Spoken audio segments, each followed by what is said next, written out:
Caffeinated Conversations with Brooke Allen. This is our 36th episode. Thank you so much for being with us on this rainy Monday. I'm Brooke Allen. We are broadcasting live from the My Michigan TV studios in Troy, Michigan, of course, in front of a live audience. Just to prove that they're here, let me hear you clap. See? It's like magic. We will announce at the end of the show some very exciting news, but first a big thank you to CEO and founder Jasmine Buckles of 586 Organics. You have seen her all over social media talking about our giveaway today. I love all of her products. You will too.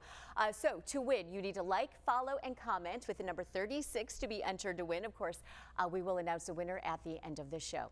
So what is coming up today? We've got a lot coming up today. We will meet the Eggroll Diva. We'll also introduce you to an artist that will be at the Arbor Art Fair, and we have been hearing a lot about red light therapy, but what about green light therapy for migraines? We'll tell you more about that coming up. But first, I do want to give you a heads up. We are starting off with a pretty serious topic, addiction. We will be covering a few different aspects, including resources, grandparents raising grandchildren, and also how to deal with a friend or even a family breakup. And of course, if at any point you have a question during the show, reach out to us on social media and we will do our very best to answer it for you. Again, thank you so much for being with us. So what is the definition of addiction? Addiction is when you have a strong physical or psychological need or urge to do something or use something. It is a dependence on a substance or activity, even if you know it causes harm. And it can, and it does, impact your daily life, but there is help. Well, Brenda Maks is the founder and CEO of the Rite Structured Recovery Corps based in Roseville, Michigan. Brenda, Rite is all about providing the tools for those dealing with addiction, and you are, of course, in Macomb. Yes, we're located in Roseville, Michigan on Gratiot near 11 Mile, and we've been there since 2019. However, we've been dealing with addictions for many years. 2012, we opened some recovery homes and started educating and training and helping individuals prevention from relapsing and going back out. So as the years have gone by and gone, you know, you've been in this industry, and I mean, it's tough. It's tough because, you know, you see people who come in and they want the help and they need the help, but it doesn't always work out that way. No, you see people come in and they may not ever come back when they relapse. It is tough. It's hard. It's heart-wrenching to see somebody come in and want to get clean or want to stay abstinent from drugs. And you're trying to help them and you're trying to engage them in the community. And a lot of that is that they've lost their family, their friends. Nobody will speak to them anymore. They don't want to be bothered with that person that has the problem of addiction. But just watching individuals come and grow that's the miracle. And some come in, go back out, come back in. Some don't make it back. And that is kind of why we're talking about this, because we know that the addiction rate is very high.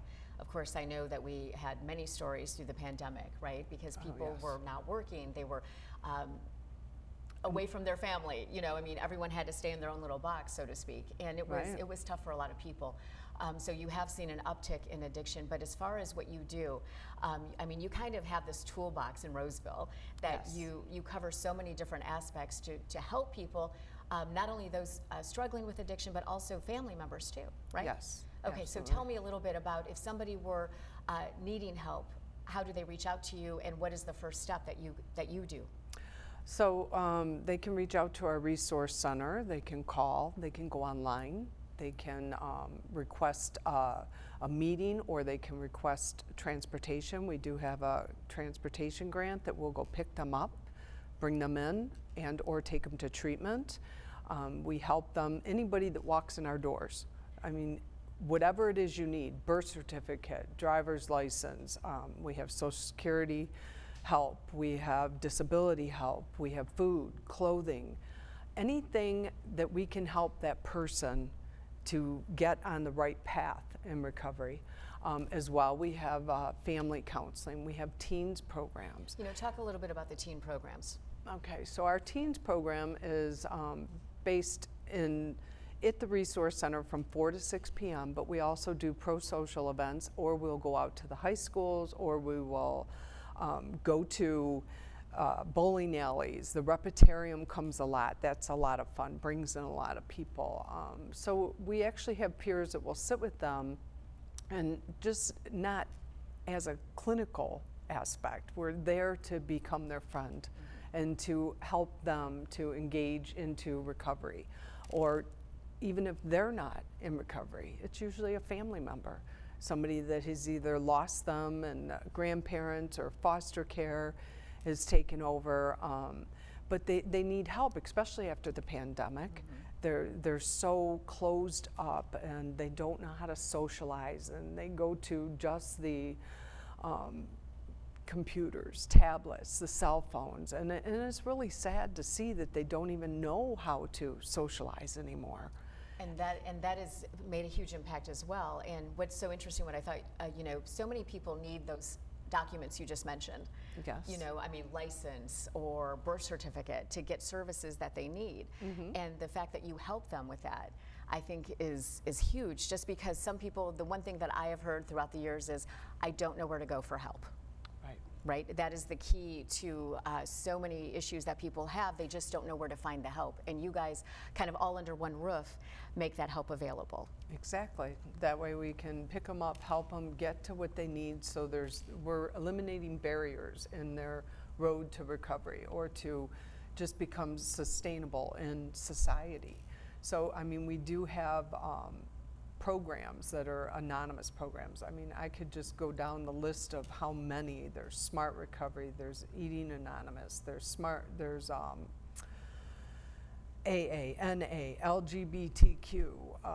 We just started CODA groups. We have AccuDetox. CODA is codependency. Oh, okay. So we have family counseling, we have peer coaching, we have grief and loss, which is, huge, especially after this pandemic. We have art recovery, we have spiritual recovery. We just have people coming in to be able to sit, and as well, we have online, so they can do both. It's huge. There's so much help and there's so much need, and that we can help with and or refer them out into the community. But usually when somebody's on addiction or on that role and they need that type of help, they need to get all those services in one spot. Exactly. So that they don't because disappear. they're going to drop the ball if they run up against something that doesn't work out, right? If they can't get that birth certificate or something, and it's like, you know what, never mind, I don't need it. Or I have a felony, I'll never be able to work. Right. Yes, you will. Right. Yeah. And see, and that is all important. And you also have, you have a vending machine there, but it's not a typical one. No, we have a free Narcan vending machine. That was installed. We were one of the first in Macomb County to get that. And we also have a box out in front of our building so that after hours, and our hours are from 8:30 in the morning till about 9, 10 o'clock at night. And then after hours, they can come by and pick up free Narcan as well. Okay, so all of that is available. And what do you say to somebody who comes to see you for the first time? We're here to help. Come on in, and do you want a cup of coffee? Do you want a donut? Because we have lots of them. We love donuts. Yes. So we bring them in and make them feel comfortable. It's not a clinical setting. We have couches, we have chairs. And I've been there. Yes. And it's this like beautiful. What was it previously? It was the old city offices Right. for Roseville. So we also have a jail there. I love my jail. But I don't put anybody in. I was going to say, you don't use it. We need to specify that. You do not use that jail. We do use it for food. Right. That's our food pantry. Right, but it is, it is a huge building and so many resources, and I think it's amazing what you've done. Of course, you do have events coming up. Yes, You have events coming up to raise some money, because that's always a challenge as well, right? Exactly. We have our Battle of the Bands, which is August 25th, and that'll be in Roseville at the Veterans Park. We'll have kids events. We'll have princesses there this year. We love princesses. So we will have 8 bands, and it's all free. And we want vendors. We just want people to come out, get involved, connect to the community, see what resources they need. We also have a car wash fundraiser, which we do all the time. We're doing that okay, so that's this ongoing. week. Okay. And then we do have children's pro-social, children of all ages. We're doing tie-dye shirts, chalking up the sidewalk and our parking lot, as well, having bounce houses and anything for them to come and do. So a fun activity for everybody to come together. Yes. Right? Yeah, And we don't want the parents to leave them. Right. We want them to come No, and get definitely, involved. This is not a babysitting thing. No, this is no, okay. no. And you have a picture here, and I think we have it too that we can put on the screen. Yeah. But this is what is this? Mental Health Matters Awards, and Yes, you from have won community, this. Yes, community mental health. We are the partner champions. And that is first time? First time, Okay. yes. First time, and that is amazing because it just speaks volumes about your facility and everything you do. And That's very nice. it's always a pleasure to see you. So thank you so much for thank talking you. to us. And again, somebody needs to reach out. I know they can find you online. What if they don't have the resource to even look online, or they don't even have a They phone? can call. I mean, they can. They can call our office. Right. They can have somebody call the office. 217-5899. They can Okay. have anybody reach out. You Okay. can reach out. Wherever there's Wi-Fi, they can connect. We can do a meeting with them virtually. Okay. And then we can come pick them up. Okay. Perfect. Thank you.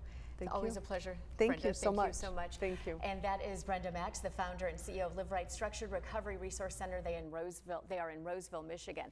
Well, we do know that addiction affects friends and family. That also includes grandparents that may now be caring for their grandchildren. We will talk to Lisa Brodsky in just a few minutes about grandparents raising grandchildren.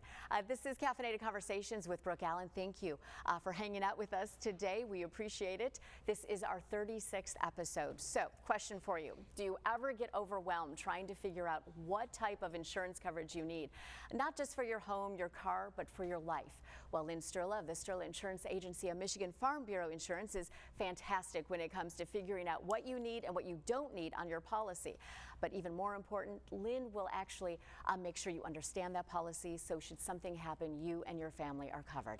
You can trust Lynn to create an affordable program to protect all of your assets, including your family. So whether you need home, car, commercial, or life insurance, Lynn Sterla has you covered. On a side note, Lynn will meet you when and wherever you need. She'll even help you download the app on your phone. She really does go the extra mile. So head to sterlainsurance.com. That is STURLA insurance.com to get a quote today. Well, we are continuing to talk about addiction. This is Caffeinated Conversations with Brooke Allen. We are broadcasting live from the My Michigan TV studios, and today we are covering several different aspects of addiction. Incarceration, the death of a parent, and substance abuse are among the top reasons grandparents take in their grandchildren. Oakland Livingston Human Service Agency is a community action agency, and the Grandparents Raising Grandchildren program is part of OLHSA. Lisa Brodsky is the program operations manager. And Lisa, grandparents are supposed to be able to kind of like hang out with their grandchildren, right? Enjoy that time, sugar them up, and then give them back to the parents. There's that saying that you're supposed to, send them home after you've spoiled them, right? Exactly. But we have seen this on the rise as far as grandparents raising grandchildren, and this is also called kinship care, right? That's correct. Kinship care basically are relative caregivers of a relative's child. And that would include grandparents, great-grandparents, aunts and uncles, great-aunts and uncles, cousins, older siblings, and even fictive care, Brooke. Okay. Fictive kin are those honorary people, those aunties who Yes. aren't relatives or Right. godparents who But might they're be so close to the family, right? Absolutely. They know you almost better than actual blood relatives. Right. So kinship care includes fictive kin. Okay, so have we seen this number increase of grandparents having to kind of step into that parental role? Absolutely. With the increase of mental health and people having a difficult time accessing mental health or just, accepting mental health resources. A lot of parents often are not able to parent their own children. Speaking of the substances, sometimes that mental health disorder leads into substance use disorder, or it could lead into incarceration and other things. And most of all, that leads to separation from the parents. That's right. And somebody has to step in and help these kids. And sometimes, especially grandparents, the parent of an adult who is a parent, they will recognize there is trouble, and they will often rescue their grandchildren and take them into their home to, maybe smooth things out for a few days, a few weeks, but often kinship care lasts a lot longer than a few months.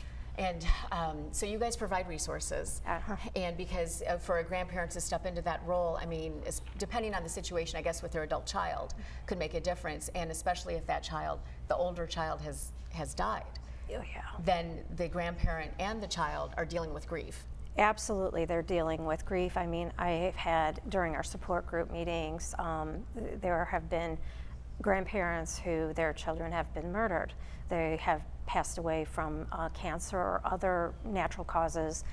They have been, overdosed. I think sometimes the worst is hearing a grandparent say that their adult child's overdosed in front of them and their child, their grandchild. And luckily for those that we've worked with so far, they have been revived, but there's a long road of recovery ahead of that. And the road to recovery kind of always includes like the emotional part of it. Absolutely. Right? I mean, there's got to be some anger, there's stress, there's all of that wrapped into this, but still caring for these children. There is, and there is an opioid settlement, and there's a lot of money that will be distributed nationwide for a number of years. And I have gone to these listening sessions, Brooke, to just advocate for kinship caregivers, because it seems like the opioid settlement really wants to focus on the substance user and the recovery and having them, thrive after they recover, because every day is a day of recovery. But I advocate for their children and their parents or loved ones who do you kind of feel like they've been left behind?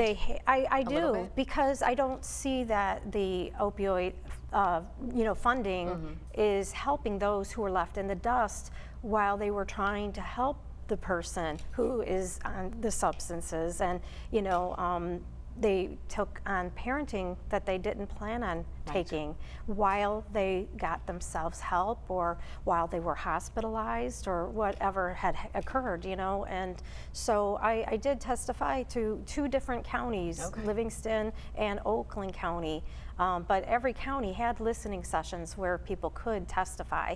And I just hope and pray that they did hear what I said. Right. But I'm just hoping that they do tweak and make adjustments over time to support them, because the adverse childhood experiences that a child of a parent with substance use disorder, it's lifelong. They will have triggers for the rest of their life, seeing their parent not be well. And oftentimes grandparents have reported that their child or their grandchild felt a sense of, I need to take care of my mom or my dad. So then the child steps into the role of caregiver. Yes, absolutely. And that's when a grandparent or another relative would say, no, this isn't right.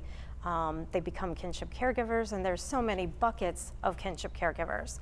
Of course, there are foster care kinship, there are power of attorney kinship, guardianship. Legal guardians, right? Legal guardianship, and that could be temporary or permanent. They have power of attorney, and then informal families, the ones that don't want the child welfare system to be involved and the court systems to be involved. So they try to hash this out. Yes, but the resources are minimized when they try to do it themselves. Okay, so if somebody is a grandparent or a kinship, an aunt or anyone, right? That's right. They can step in, and if they do it through the legal system, then resources are available. Well, no, resources are available whether there is a informal situation or a formal situation or any kind of formality to the situation, right? But it's knowing that it's called kinship care, and look, everyone's Googling these days, right? So, for sure. That's the key word or the buzzword that they want to use if they are a relative caregiver of a child. Their relative's child is in their home. They are doing the day-to-day care of a child. Taking to school, packing lunches, just all of that, right? That's right. And whether the parent is there or not, because, when someone is recovering from substance use, it's important that they have that family support. So a lot of these children do not have a birth parent nearby, but in some cases like this, they would. And yeah, that is mom or dad, but they are recovering, and they are not doing that day-to-day, taking them to school, preparing meals and stuff like that. Okay, so how do people get help? So, I guess that's the question of the yeah, day, right? absolutely. There is a Kinship Care Resource Center in the state of Michigan. So no matter which county you reside in, you can call the Kinship Care Resource Center. They have a toll-free number, and I'll make sure you get that number. Thank you. But if you live in Macomb County, Oakland County, or Livingston County, OLSA, or Oakland Livingston Human Service Agency, we have a kinship care program called Grandparents Raising Grandchildren, as you mentioned, and we operate in the 3 counties. There's approximately 11,000 grandparents raising grandchildren in these 3 counties. Really? Absolutely, and there are roughly 54,000 in the whole state. Of grandparents. Of grandparents in all of these different buckets. Right. With legal guardianship or foster care, or some even adopt their grandchildren, Brooke. Wow. You know, because maybe somebody had passed away, Right, and sure. there's no And you don't want parent. that child to end up in the system. Yeah. And support is huge financially, but also emotionally. Yeah. And you do have support groups. We do. We have a support group. We meet, it's a hybrid meeting monthly. We do a lot of presentations of topics of interest to kinship caregivers. We have one coming up about gun safety with Michigan's new gun law.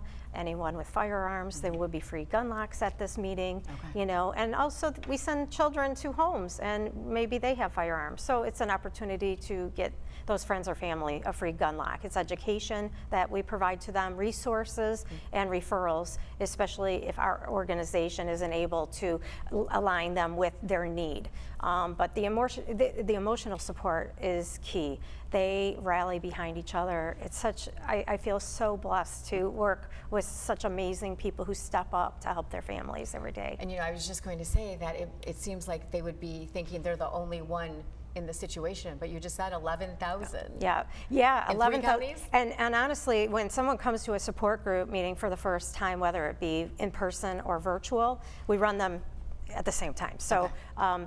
They think they're the only ones, and then they look at the Zoom, They look around and they're like, like, there are like 30 people on the Zoom, and there's like a room full of people here, Right. and they really are amazed how many people are doing something very similar. So yeah, it is very rewarding to see the connections be made, see them not be isolated anymore, because they do tend to be an isolated population, and that's why making sure that they know the word kinship care is so important. Okay, so kinship care. You also have something else going on, which I thought was awesome because I love this restaurant. I will disclose that fact. But so every Monday in July, right? What's going on? Okay, so every Monday, and Brooke, it's not just July. Well, the Troy location, Sedona Tap House in Troy on Big Beaver, has a dine out for charity every Monday year round, and they selected ULSA's Grandparents Raising Grandchildren for the July. Nice. Yeah, so nice. every Monday is dining out. They have a few entrees that are half off, and if you select one of those half off entrees, they will donate $1 per meal. And you know, most organizations walk away with hundreds or thousands of dollars worth of funding. Love that. A good meal and going for extra a good funding cause, for right? a great cause. Yes. Exactly. Okay, so that is July. July. And Okay, in Troy. August, Okay. so Sedona Tap House in Novi is now going to do the dining out for charity for ULSA Grandparents Raising Grandchildren Mondays at their location in Novi, on Novi Road at the 12 Oaks. 12 Oaks. I can see it in my head, but I can't figure out the location. Oh, it's up on there on the screen. So we have that. Okay, so perfect. So is there any, if you had one piece of advice to give to a grandparent who is taking care of a grandchild right now, what would it be? You know, to take care of themselves. Self-care is key. They really need to recharge their batteries and take care of themselves. You know, we use that, we've all been on an airplane. Yes, the yeah, you put that on yourself before you help others, right? So it's the same thing. We want them to take care of themselves. We do a lot of wellness presentations, and we have a lot of resources for that. But you know, the reality is anybody that can be, excuse me, considered a next of kin could possibly become a kinship caregiver at some point. So it's important that they know there is a resource. I hope that they don't have to do that and step up, but if they should, they need to know that it's going to be okay. No matter what the situation is, there are resources out there in our state. Well, thank you so much, Lisa. It was, you had emailed me the flyer, and I said, oh, that's wonderful. And then I knew we were talking about addiction today, and I thought, you know what? It's a good tie-in because there's so many grandparents or other relatives that step into that role. So Yeah, it's so absolutely. important to let everyone know that there are resources available and that they're not alone. Thank you so much for having yeah. me, and I hope to see you at Sedona. Well, yeah, I know where I'm going for dinner tonight. It's one of my favorite restaurants, so thank you. Thank you so much for being with us. That is Lisa Brodsky. This is the 36th episode of Caffeinated Conversations with Brooke Allen. Thank you for being with us. Whether you're watching on our many partner streams or sitting right here in our studio audience. Well, sometimes addiction or life changes can lead to breakups, and not just in a romantic relationship, but also with family and friends, and it can be heartbreaking. So how do you manage? Well, we will check in with a local psychotherapist, but first, if you suffer from migraines, you may want to head over to the Michigan Institute for Neurological Disorders, also known as the Myny Clinic. They are in Farmington Hills.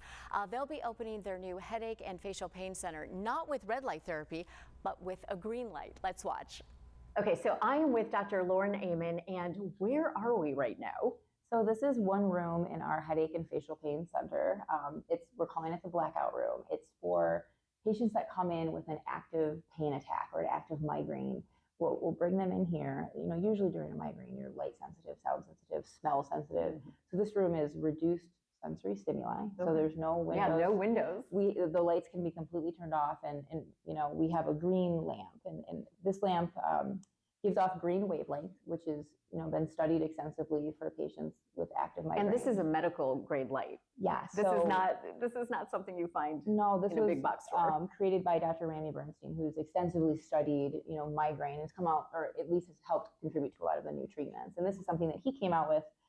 So we know it's, you know, scientifically shown to work. For sure. But if you're having an active migraine and you're looking at this light, or at least in the vicinity of this light, it actually can shorten the duration of the attack, and just without taking any treatment, make you feel better. And you know, that is so important because when you go to like an emergency clinic, you will hear the racket and the smell, just everything. It's so much, and it just makes it worse. So, I mean, already in here, it is relaxing. Yes. Right? You've got the green light, and then she did say blackout room. So what we're going to do is we're going to actually show you what it's going to look like if you were suffering from oh, there it goes. And now the last one will be in the complete dark. And there it is. There's the green light. Thank you, doctor. Thank you. And the Myny Headache and Facial Pain Center is set to open in August. You can check them out on mindonline.com. Well, we all know this. Breakups can be tough, but especially if you're dealing with a friend breakup. Sara Kost-Cox is a clinical psychotherapist. And Sara, it's just like that song. Breaking up is hard to do. It sure is. It is an awful feeling. It hurts. It does, right? It's a physical pain that we feel when we break up with someone or something, even if it's a friend. And those friendships, they're so deep to us, especially when we're younger. Right. Those are our social outlets. Those are our means of connections. It's all of that, but sometimes there are issues that come up. Absolutely. And you know, for your own sake, and you just have to let it go. Yeah. Right. You have to let it go, but you have to process before we're able to let go. Okay. Understand that your social circle changes so many times throughout your life, right? We see this in the education system, that 6th grade move when we moved to middle school. Oh yes, my twins just went through this. It was the worst. Absolutely. And that they really get this idea that, I'm with different people. Now I have to meet these new people. We see it in high school, that freshman year. Really, that sophomore year is a big shakeup too. Okay. Then you move on, you have college. And then in college, you become friends with people, but you might not see them after college because, right, you're smushed together. So you have all these like pieces. Yep. And sometimes our friendships are friendships of convenience. Right. And so we don't have those long sustaining friendships with people. But they still hurt when they're not there. Right, and you know, so it is interesting. I mean, I've been through many breakups in my life. I'm not ashamed to admit that as far as romantic, right? But the whole idea of friends breaking up, it is heartbreaking. Yeah. And you, sometimes if you think, oh, well, I don't have to process this, I'm just moving on. We need to process You need to everything process before everything, we move on. right? Okay. Yeah. All right, so how do we, if we're talking about, let's go start with adult relationship, because we've been talking about addiction. Yep. And we heard Brenda and even Lisa say sometimes you need to step away. Yes. from a relationship because it's harmful? Well, it depends on what person is stepping away first, too. Okay, I all know right. there are a lot of people that if they are with somebody who has an addiction at this time, they separate themselves. And that person that has the addiction may be very upset about it. They may not understand why at that time. Right. And through the process of recovery, you know, there can be a comeback together. Maybe that person's ready for it, maybe they're not. In that case, that person that's walking away also needs an understanding of what that addiction does to a person as well. Right. Like what is truly going on, and that is not that true person. That's that addiction that you don't want to be And around. after recovery, like you said, They maybe may be able to can come find back each other together. again, right? Okay, And that would that's be, awesome. if we can come to a mutual, you know, respect on everything. It may not just be feet first, Right. all at once, but like a slow process to rebuild and regain that friendship as well. What if there is like a ton of anger involved in this letting go or breakup as We we're either calling it? talk about it and communicate, or we are not friends ever again. Really? If we need to throw rugs over anything or kick cans down the road, we're not going to have a true friendship ever. It's all going to be surface level. And like, 'Cause that how's the weather resentment, type, right? yes, Okay. that resentment, that anger sits there unless it's talked about and gone through. And if the relationship is worth it, I've had some instances where I've had people bring in friends to sessions because Really? they just want to talk about, and friends are open and willing, right? Right. We do the correct steps for everything. Okay. And a friend will come in and we'll talk and we'll process Okay. together. Is there ever a time when you're sitting with them and you think, this is not going to work? Yes. Okay.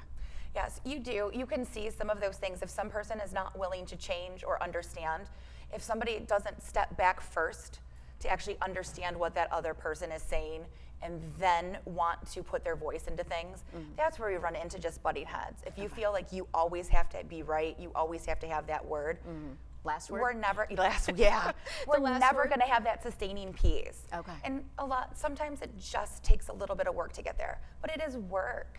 And I think that's what a lot of people don't realize. Like even yes. friendships, they can be super easy, but if we're not communicating, we're not texting back and forth, we're not calling back and forth, we're not seeing, and not both parties aren't making that mutual effort, and it's completely imbalanced, we're still not in that true friendship zone. Okay, so how do you describe friendship?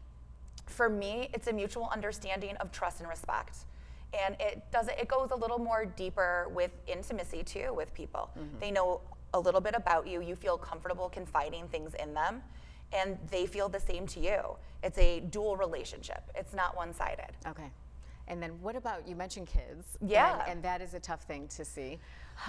Right? Your mommy heart, your parent heart, your you're guardian like, heart just "Oh, kind my of breaks when these yes, things it happen. does. And you kind of don't know what to do or how to help them. Yeah, I think it's really important to validate their feelings. Okay. We can be sad, we can be angry, we can be upset at all of these things. Let them have their voice. Don't jump in with solutions right away. Oh, because I know I would love to solve, right? Yes, I want to I solve work with people. all of their I love problems. to help. I love this, but I know when working with my own children, sometimes I just need to not jump in there with the solutions right away. I need to hear what's going on, Okay. what is happening. Sometimes even ask them, what would you like to come out of this? You know, a lot of children are not asked what they want. And if you were to ask them, what would you like? Right. They may know, they may not know. Okay. But that would open up a whole conversation. What age are we talking about with kids, do you think? This could be any age, because even with the little ones, right, there are disagreements that happen under 5 with kids that Right. we see Right. with them. You stole my toy. What, Yeah, you it's know, all stop pulling my growing and hair. learning those and working on those skills so we have them when we're older. Earlier today in the show, it was mentioned, you know, everyone's on their electronics not knowing how to interact with each other. Yep. So understanding those skills, like friendships are really important to learn those skills and to grow up and learn those connections. You know, and it is kind of ridiculous, right? Because the kids are in the same car and they're texting each other. I don't understand this. Yeah, I've had that with my own boys, and sometimes they'll link up with the same game, and then we have a beautiful discussion going on with Okay. that too. Okay. So as a parent, how do you help your child if you just know, I mean, maybe it's a parent disagreement with the kids' parents, right? Yeah. So the parents are kind of doing this, and then there's fallout between the kids. Sometimes there is. I think if the parents are both in a place where they can just put aside the differences and allow the kids to still be friends, that's a beautiful thing. Okay. As adults, tell me how many of us are mature enough to do that. Not many. Right. Which is unfortunate. Sometimes those grudges just stay there, and you're, ugh, I wish this was better, but it's not. Right. And so for me, I am very honest with my own children, the children that I work with, the adolescents that I see. You know, just because your parents had a disagreement doesn't mean you can't be friends with that person. And then if the parents are like, you can't see that person ever again, I would encourage that adolescent to ask why. Oh, okay. And then it puts the parent on the spot to actually own up to what happened too. Right. Which could be extremely uncomfortable. Right. Right? And there's a lot of But- this that's uncomfortable. Yes, Right. but having that conversation, right? Uncomfortable conversations are where I live. Okay. Like just the business that I've been doing for 15 plus years, sometimes they're not nice. Right. And sometimes it is tough to hear things. But if your child's asking you, well, why can't I be friends with that person? And then you go into, well, I don't like their parent. Right. Do you really want that to be an answer? Probably not. Because I'm sure that young individuals finding their own way has their own beliefs and value system that they're coming to and establishing to. And so those are things that friendships are built on too. So one thing that you have said is you want to model healthy coping. 100%. And I think that would go in any situation, yes. right? And it's tough, right? There are days where we just want to throw everything around and we want to scream and shout. Right. But when we've got, especially the younger ones, they are watching everything you do and they will process it even if they don't model it that same day, that same week. It kind of like sits there, It'll right? show up. Okay. You know, eventually that behavior will show up if they see you doing those sustained behaviors. Okay. So watch what you're doing, and if you want to throw things and be super angry somewhere else, find the private. else, Yes, right? do it somewhere else. Okay, so then you've also said to foster new connections, and I think that this holds true with children and adults. And adults. Right. And that is tough, especially for the adult aspect. more so, You I know, think. where do you find friends as an adult? You know, Laundromat, I don't know. Right. Where are you going? Right, and sometimes that can be difficult. You maybe work in a smaller setting that only has 1 or 2 people that are there, so your work doesn't provide that natural connection to people. The water cooler is gone. The water Right. cooler is gone. Not everybody wants to go out to a bar. Not everybody. I think what's awesome is I've seen some restaurants that do mocktail hour. Oh, that's cool. And so people can go and meet that way. Going to new places, talking to new people, that also means that we might have to get out of our comfort zone a little bit too. And for children, sign them up for a new event that they've been interested in. You know, they've always wanted that karate lesson, and a lot of places will do the first lesson free. Right. So it could be a So good just place get for them them out there. to go. Okay. Yeah, even if there's some resistance, there has to be something that that child is interested in to watch them grow and make those connections. Okay, and as far as romantic breakups, just real quick, Yeah. I don't even know, never mind. I lost my train of thought. I got nothing Those are on that one. doozy. That's a doozy one. So, okay, so you see, how young of patients do you see? I start at age 4. Oh, you do? Okay, I so do. 4 through adult? 4 through adults. Okay. I do a lot of middle-aged women because I don't think there's enough care out there for us. A lot of people And there haven't are a worked lot of with struggles. us. There's a lot of struggles, that come right? with Our that. whole world changes when we become a mom. Right. Our whole friendship circles change when we become mom. They do indeed. And there's not enough care put on that mother piece and that self-care that we had talked about earlier. Where do we even go for some of that self-care too? Okay, so you just said, you know, that's such a buzzword, self-care. And Yeah. I know some people roll their eyes when they hear it because they're like, Oh, of that course. is so selfish and nobody needs Right. that, and just keep on going. It's not selfish because if you can't function normally, your aggravation level is up then with anybody you're around. You're annoyed with everything. You're a nasty driver. You're, you know, bleeping everyone off as you go around. Self-care is you in a room quietly reading your favorite book. It's not escaping though. Like Oh, that's the whole difference too, interesting. right? Okay. It's not I got to go to the grocery store by myself. Yeah. That is escapism, right? Like those are beautiful trips when you're by yourself. Right. Still not that form of self-care. And it doesn't have to be big. It doesn't have to be long, that self-care. But it's putting your mind in a state where your battery is fully recharged. If you start the day on a depleted battery, that emotional level's already done, you've done a million things before you even left the house, your day is just not gonna go how you want it.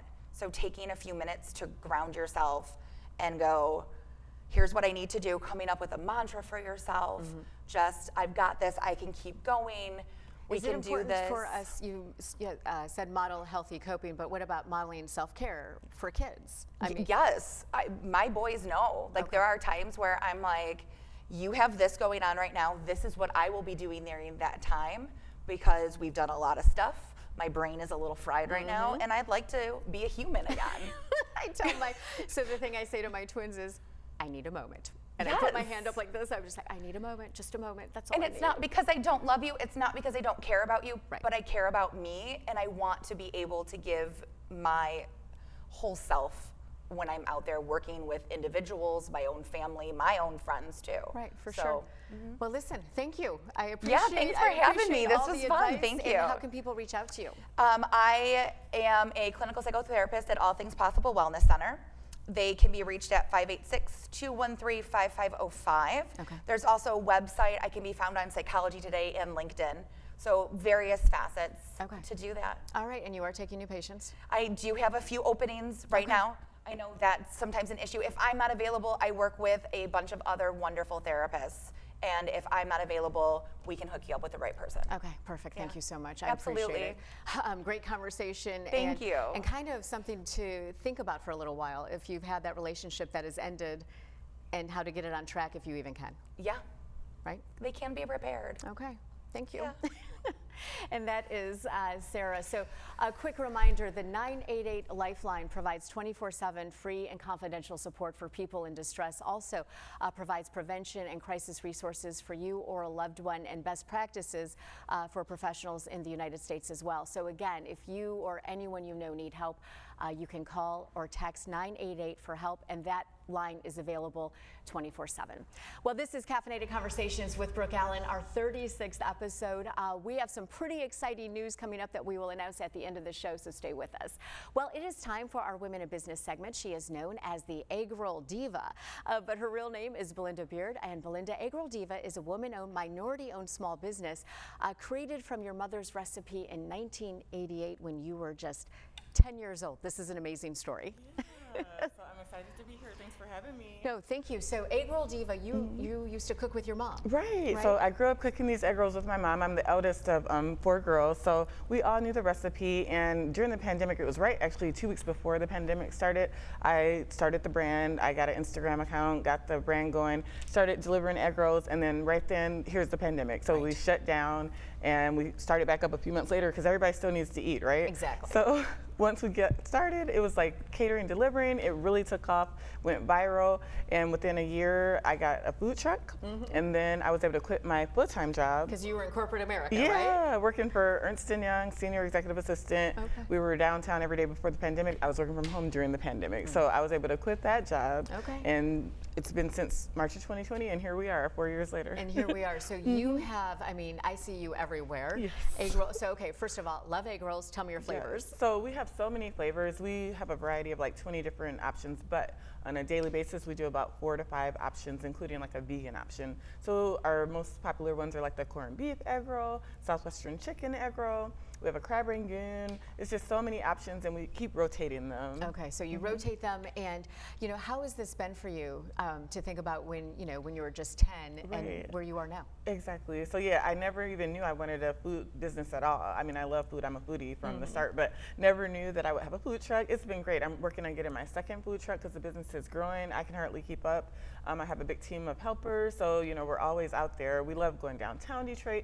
We do all the suburbs. We do all the festivals and fairs. It's just really been amazing. It's like an exciting thing every day. So. And you have another exciting event coming up. So Yes. that is happening on Saturday. Right. And it is all about collaboration, really. It is. So I collabed with 2 other business owners, and what we've done is we created a network. It's a B&W Movers and Shakers, and what we're doing is pop-ups, you know, doing them for ourselves, for other small businesses to promote them. So this Saturday, 3 to 8 p.m. Oh, there it is up there. Southfield, we'll be there. It's a sip and shop. We have a DJ, full bar, free parking. We want everybody to come out, and there's so many business owners that have signed up for this. It's going to be an exciting event. So, you know, we have been talking about the pandemic a little bit today. And as far as, are you seeing things come back now? I mean, in the Definitely. food industry, and Oh, you're a yeah. food truck, and I mean, you guys are all coming together because you're doing so well. Right, everybody's doing so well. So you just see small businesses really have grown throughout the pandemic. You see those who come and go, but there's so many that have started and continue going. So it's just such an exciting time because you see the growth. And as far as your food truck, Eggroll Diva, so people actually book that for parties and They stuff, right? do, Okay. yes. We've been everywhere. We do wedding receptions, we do grad parties, we do lots of festival fairs, pop-ups throughout. So yeah, we're always busy. Okay, so people, I could call you up and be like, hey, need a food truck. I need And some egg rolls. Make it happen. We'll try to be there if available, yes. Okay, so how do people reach out to you? Yes, so I have a website, EggrollDiva.com. You'll see my full weekly schedule on there. Also Instagram, Facebook, TikTok, YouTube, LinkedIn. Find us on there, Eggroll Diva, one word. Okay, and for this event happening on Saturday, Yes. people just show up? So yes, you can register. There's an Eventbrite link, but if you go to the website, EggrollDiva.com, you'll register there, or you can also just show up. Is that a kid-friendly event? It is, All yes. We have so many different vendors for everyone, so it'll be great for the family. Okay, awesome, thank you. And I love corned beef, so I cannot wait to try one of those corned beef egg rolls. Hope to see you there. Yeah, yes, you will. Thank you so much, Belinda. And again, that is Belinda Beard, known as the Eggroll Diva. And of course, her next event can be found at EggrollDiva.com. Well, this is Caffeinated Conversations with Brooke Allen. We are broadcasting live from the My Michigan TV studios in Troy, Michigan. Thank you for being with us. It is time for our next segment. This one, Surviving Summer ... Fun. Well, that may seem tough with the heat we've been experiencing, but it can be done, especially in Ann Arbor this week. It is such a fantastic time. They tag it as 3 fairs, 3 days. It is the largest juried art fair in the nation. Of course, we are talking about the Ann Arbor Art Fair. It spans 30 city blocks in Ann Arbor with nearly 1,000 artists. And we are lucky enough to have one of those artists right here with us. Kandy Myny is the owner of Bit of Whimsy Design Studio. And Kandy, I love your art. So you are, 1,000 artists at the Ann Arbor Art Fair. Yes. How is that? Well, it's a great event, and it brings so many people from around the whole country, and artists from around the country come from all over, from Texas to Florida, to do the show. Right. Because it's such a great, it brings in so many people. And, but yeah, it's crazy. It does get crazy. 30 blocks in Ann Arbor, right? And some people, they tell me they come in for the whole weekend from out of state, and they plan it for a year in advance and get their hotel, and because it takes them 3 days just to go through the whole thing. Right, just make it an adventure and a vacation, right? Yeah, because you can't see it all in one day. No, there is no way. There is no way. So you have some art with us, and we also have some pixtures, but this is beautiful. So how long have you been an artist? This is 15 years since I've been doing this, the mixed media. But yeah, I do mixed media 2D art, and a lot of my stuff is very whimsical, playful, happy art. People come in my booth and they say, your art makes me so happy. For sure. Because it's when you see it all together. Yeah, the colors, the designs, everything. Yeah, and I use a lot of fabrics and paper and just a mixture of things to make the texture. So an example of how long did this take you? It's hard. Well, it's hard to say because I have a studio space where I spread multiple things out, and I work on a little bit at a time because I have to do the from one to the other. Yeah, because I have to do the background, let it dry, and then I come back and add. So All right, so it's a process. It is. Art is a process, Yes. and we know that, right? So so you are at the Ann Arbor Art Fair. It starts when? Thursday. Okay. Thursday, Friday, Saturday, 10 to 9. And you have a booth number? Yes, Main Street 129. We need a map. Yes. We need a map. Between Huron and Washington is where I'll be. Okay. But there's so many great artists to see, and it's just a great event. How is it at the Ann Arbor Art Fair for you? To be there and all these people walking through and seeing your art, and that must make you pretty proud, actually. Yeah, it's great. I love it, and just to meet new people, and I get repeat customers that come back and they look for me. So they look for you, yeah. right? But then you always get new ones too that never seen your work, and so that's great to get new people. And I love selling in person and talking to people. I do have a website and I sell online, but that's not the same. You want to be there and talk to the people and hear what they have to say about your art, and people that love it, and you feel happy that they just want that they want your art on their wall, well, right. or my art on their wall. And the whole thing too, that for me, like meeting an artist that has done the picture, it's this whole connection. Yeah. Right, and you can say, oh, well, I met her. Right. She's a wonderful artist, and it does. It has a connection for both parties, I think. Yes. Okay, so let me see that picture one more time. I love it. This is just a smaller piece. I do lots of larger pieces. I also right? do coasters, cards, prints, reproductions. Like I have a whole line of stuff. So this is just a little small example. Okay, so if somebody cannot make it to the Ann Arbor Art Fair, they can find your work online. Yep. And you do sell it there. Yep, bitofwhimsy.com is my website, and I'm on Facebook and Instagram under Bit of Whimsy.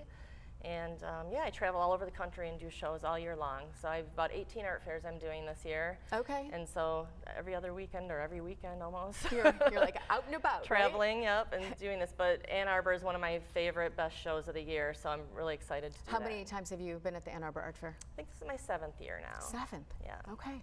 All right. Well, I'll try to find you. I know Okay. it's going to be kind of crazy, Yeah. but it is such a great time with the food, the music. I mean, just everything. Right? Yeah. There's It's so many. not just art. It is everything. Yeah, like you said, food, music, probably kids' activities, like everything. Right. Good family event. It is. Yeah. It's fun. People dancing literally in the streets. Right. Right? Okay. Well, thank you so much for Thank you joining for us. having Your me. art is beautiful. Thank you. And I can't wait to see more of it this Okay, week. Okay. thank you. Thank you so much. And that is Kandy Myny, and you can find her at the Ann Arbor Art Fair this week, and you can check out everything online, including where to park, at the AnnArborArtFair.com. There are some careers that get a bad rap. Attorneys are one of them. I had a chance to sit down with Charles Frangie, who says there are some that give their profession a bad rap, and it's a shame. Let's watch. This is our Healthy, Wealthy, and Wise segment. We are in the wealthy part of it, of course. We are with attorney Charles Frangie. And Charles, thank you so much for joining us. And, you know, I think it's important. You have been an attorney for over 40 years. 40 years, yeah. Since 1984. Yes. And I have to ask you this. Do attorneys get a bad reputation? To be honest with you, many of us have bad reputation. And in most of the cases, it's not true. It shouldn't be like that. Most of the lawyers are honest, decent, they have families, and like any other person, trying to make a decent living and go home and be with their families. However, some people, or few lawyers, could be greedy and they spoil the reputation of everybody. But there are only a small fraction, a minority of lawyers, a small minority of lawyers That are not the good quality, I should say. Yeah. So for you personally, I mean, because you have been a lawyer for so long, for you personally, does that frustrate you when you hear people talk badly about attorneys? Definitely. And however, the public in general, the public has that idea. And sometimes people tell me, oh, if you talk to this person, I say, please, leave me on the side. You talk to him, you the client talk to him, keep the lawyers away. And after you reach an agreement, we lawyers get involved and we draft any necessary documents. Because people don't like to talk to lawyers. They don't like to receive letters from lawyers. It's scary. It is scary. It means, oh, trouble is coming. Trouble is coming, right? Yeah, for sure. So it's better not to get us involved. And I wish that idea of people changes about us. No, we are honest people, we are decent people in general. And family people. And family people, we have families, yeah. All of us have families, and in general, the children of lawyers, the kids of lawyers are good people, they become lawyers, doctors, and in general, they are professionals. And you know, I think it's important too, because you do deal with divorces, and you can see how messy it can get, especially when kids are involved. And you have kids, you have girls, they're twins, right? Yes. 14. Yes. And I mean, just knowing you these past couple of months, you are a stand-up guy who really cares about family values. Definitely, it's very important. Family value is very important. And I wish we can reach or put some laws that can keep families together, and instead of have broken families, the father on one side, the mother on one side, the kids on lost between the two, right, and they cannot be raised properly. So I wish, again, what kind of laws? This is not easy to determine what laws should be made. Can we force them to live together? Of course, no. You cannot live them because it will be worse. Right. But there should be some way, somehow, where families could, as much as possible, be together. Right. And you know, I think that's important, especially hearing from an attorney, you know, and I mean, anything that I can do to dispel myths about attorneys, I'm happy to do. And I guess I should say that you have 14-year-old twins, I have 12-year-old twins, so we have that in common, so thank you. Cheers. Cheers. And Charles Frangie has an extensive list of experience, including outer space law, which is just fascinating. You can reach out to him at frangielaw.com. Well, each month we highlight a new nonprofit for our Caffeinated Act of Kindness, and this month we've been raising awareness for Yad Ezra, which is Michigan's only kosher food pantry. And Daniela Meshnikoff is the executive director. Daniela, it is such a pleasure to see you again. Of course, Yad Ezra is based in Berkeley, right off 11 Mile. But for anyone who doesn't know exactly what Yad Ezra is, tell me. Sure.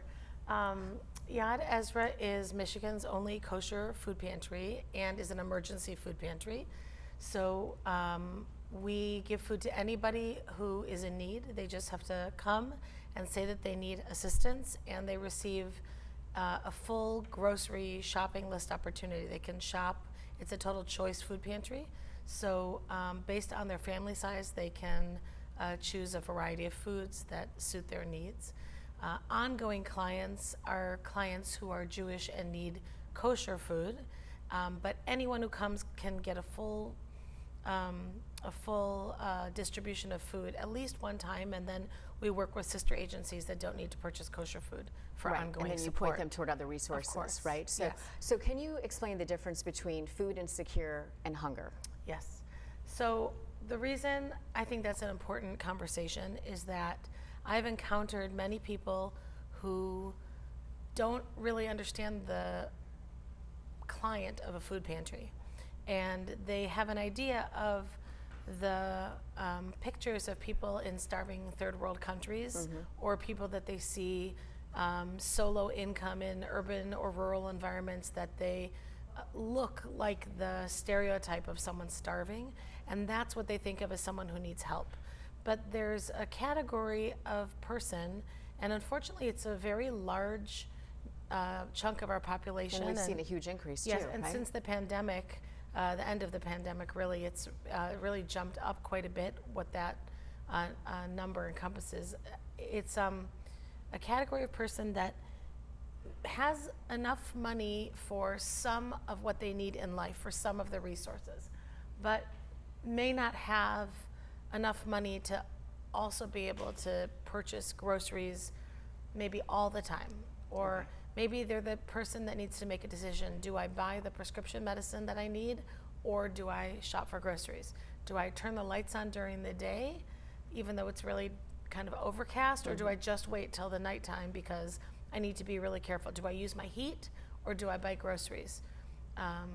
So it's those tough choices. Yes. And that is where you come in and help. Correct. Most of our clients are people who one would call food insecure. Many of them are people who receive assistance from the government, the Supplemental Nutrition Assistance Program, the SNAP program, SNAP. which is the current name of food stamps. Right.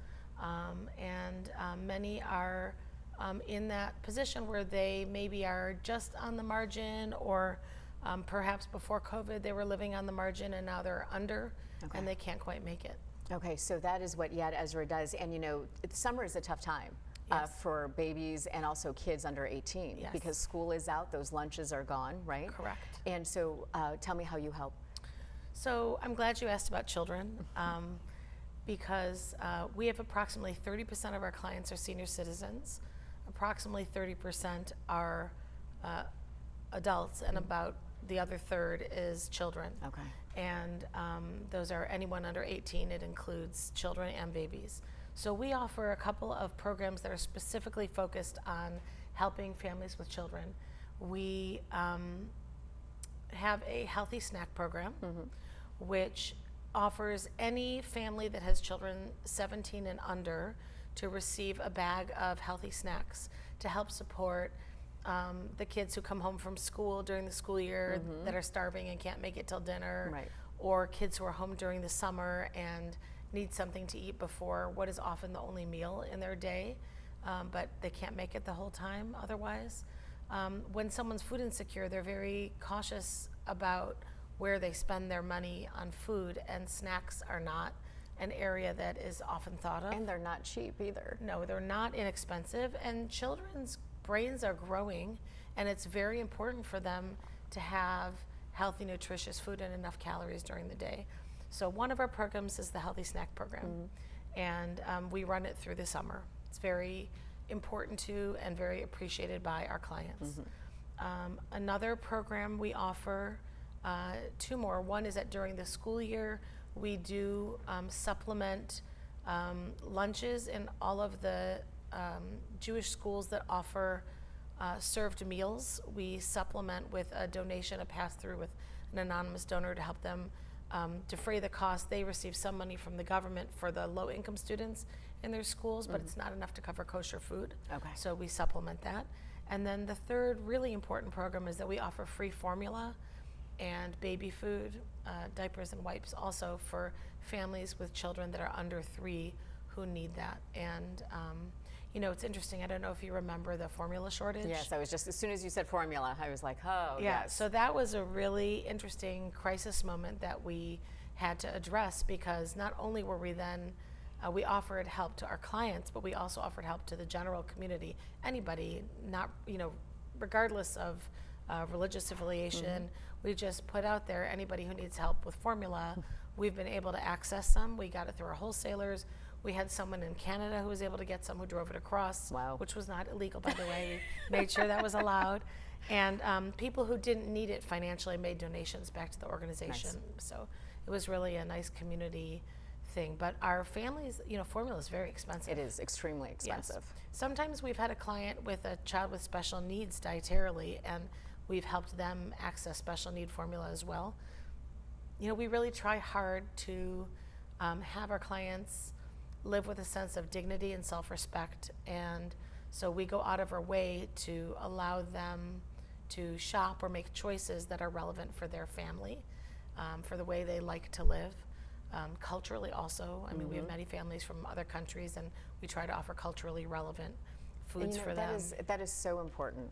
Yeah. You know, it's so important to be able to let them have choices of things that they enjoy too. Yep. Right? Yeah. I And when mean- you're raising your children, then you can raise them in a way where you teach them the foods that your family is accustomed to, in terms of like, what's your heritage? So if a family's from the former Soviet Union and they want to cook borscht, they have the produce and the ability to do it, for Right. example.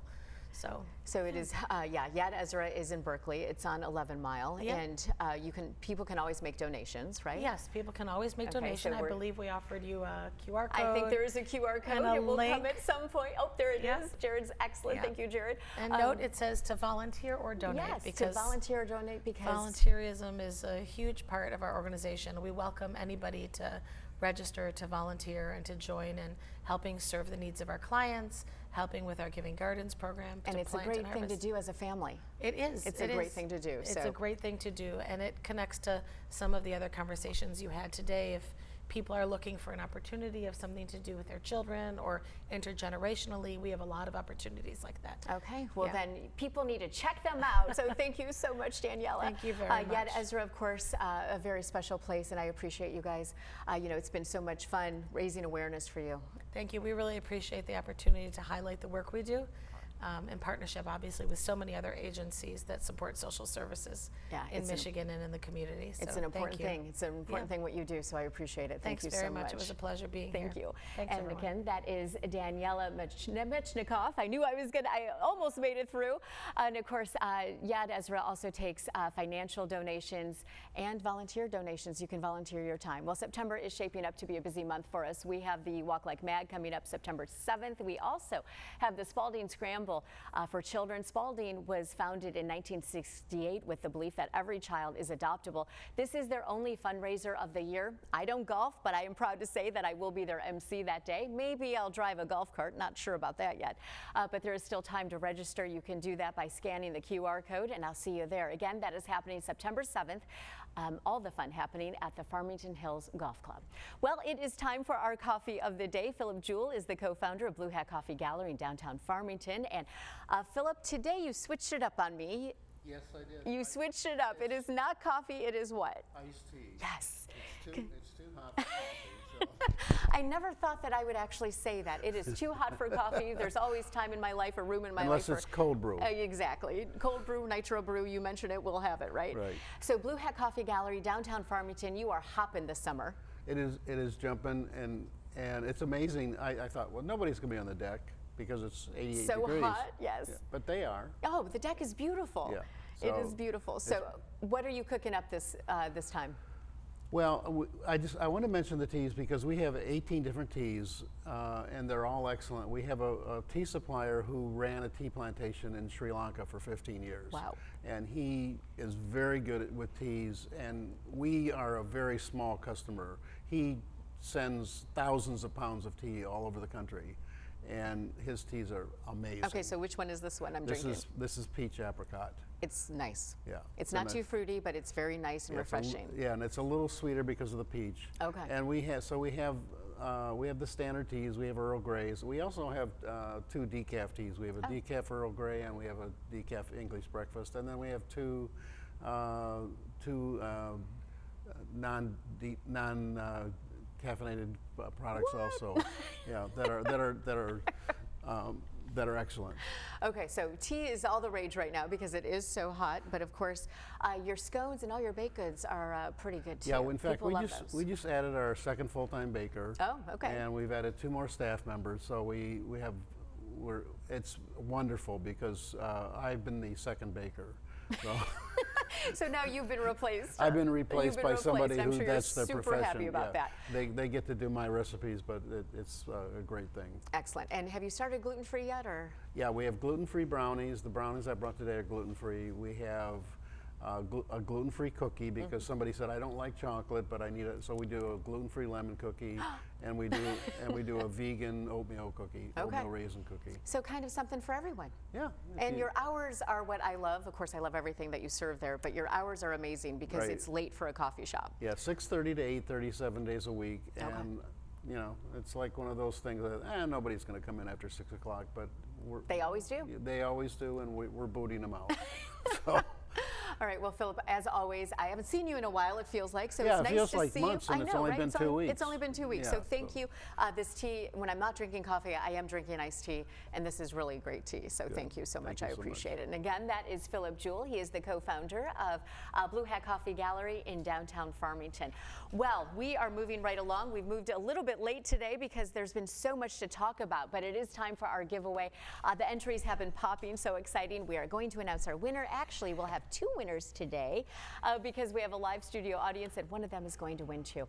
Okay, Jason, tell me who our winners are. We've got 2 different giveaways. What do you want? Which one do you want to start with? Let's start with the one on social media. On social media. Yep, tell me who it is. So that's going to be Sarah James, Okay. and Sarah James is going to have, I'll reach out to her and I will tell her that she won.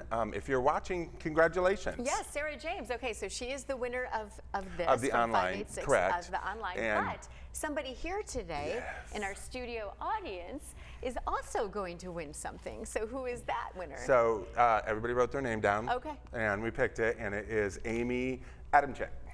Yay! Yay!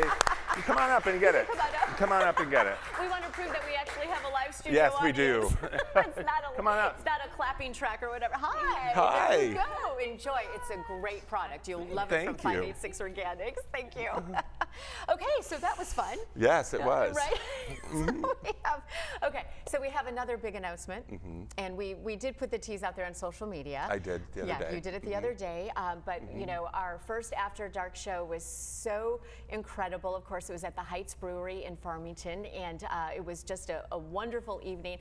We are proud to announce that our second After Dark show scheduled, that is happening July 29th. I know, I'm so excited about it. The first one was so cool. It was. And this one is happening in downtown Royal Oak. Yep. And go ahead, you can say where it is. Oh, and we are announcing it will yes, be there it at is. Fifth Avenue. It'll be at Fifth Avenue. Yes.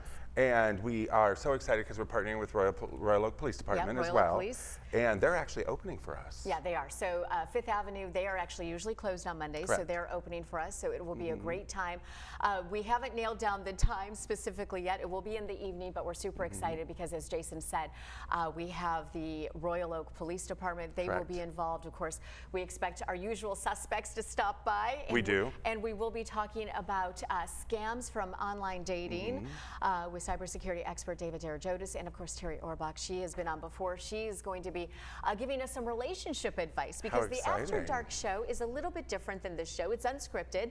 I won't have a teleprompter. Nope. And we just kind of talk about everyday things, but mostly focused on relationships and kind of what's going on in the dating scene. It's And fun. we have fun. And we have fun. And we have fun. And this time it's not a buy ticket only. Correct. So it's open, Yep. and so it's not a fundraiser per No, se. this is even not a though fundraiser, even though, because these After Dark shows, we do partner with MAD and the local breweries. Fifth Avenue kind enough to step up and host us this time. But Heights Brewery, of course, they will Yep. be donating on July 29th, Absolutely. 10% of their proceeds to go toward MAD, because the whole point of the show was to benefit MAD in some way and to have it have a rolling effect. So as we move through brewery and restaurant throughout the year, those donations will be going in. Of course, it is a cause that's dear to our both hearts, of our to hearts, both of yeah. us. So and just to raise awareness. yes, to raise you know. awareness. We're not saying don't drink. We're just saying don't drink and drive. Plan the night all the way through till you get home. Exactly. So that is July 29th. Of course, more details will be coming up. Super excited about that. And we are going to be changing up the way we do our giveaway. Yes, so go ahead and talk- going oh, I forward, got my we're going to be troll here. changing up the way we do our giveaway, Yes. which now we will be promoting it through the week Right. because with the new security measures at Facebook, I don't get to see everybody's name. So, you know, what you want to do is you want to tag 3 friends, you want to like the post, you want to tag 3 friends, you want to follow us, and we can check and see if you're following us. We can see that. And then you want to share the post. Right. And tag Caffeinated Conversations, because then that way it gets the page out there, it gets the name out there, Right, for it sure. gets the excitement Although growing. we are growing. We You know, are. We are growing. It's going really well, so we're super excited about that. I mean, I can't believe this is our 36th show. I know. It is amazing. So yeah, so I love okay, it. so that is how we're going to be doing that. Of course, everything will be out on social media. And just real quick, I know we're running late on time, but I have loved this troll pen. It reminds me of my childhood. Jason, Time Warp Vintage, large troll collection. Huge. We've got trolls right? everywhere. There are trolls everywhere, including on my pen. So Yep. I'm super excited about that. I love that you love it. I love it. I love it so much. Brings me back to high I school. know, right? Exactly. So Time Warp Vintage is St. Clair Shores. It's I in like St. Clair blinked. Shores, I don't know 13 in Harper area, Yes. and we are open 6 days a week. So just don't come and visit us on a Monday because he's here. because I'm here. So, but yeah, pop in, see us, see Pop a troll. in. See a troll. See a troll. I am not a troll. Be like Brooke, have a like- troll yes, on your be pen. like Brooke, have a troll. We're going to bring it back. All right. Exactly. All right. Well, listen, I think this has been a fantastic show. Thank do you too. to everyone who has joined us. And of course, we want to say thank you to everyone here at My Michigan TV. Dave Scott and his team, of course, Jared in the control room, and Jerry running the teleprompter for me, and everyone here at My Michigan TV. Thank you so much. Of course, a big thank you to my executive producer, Erin, also her daughter, Beatrice, who has been helping out here in the studio, to Jasmine for today's giveaway from 586 Organics, and also to you, Jason. Of course, thank you for everything that you do for the show. And of course, to all of you, thanks to our live audience. Thanks for all of you watching. We'll see you next week, same time, same place. Until then, have a great week.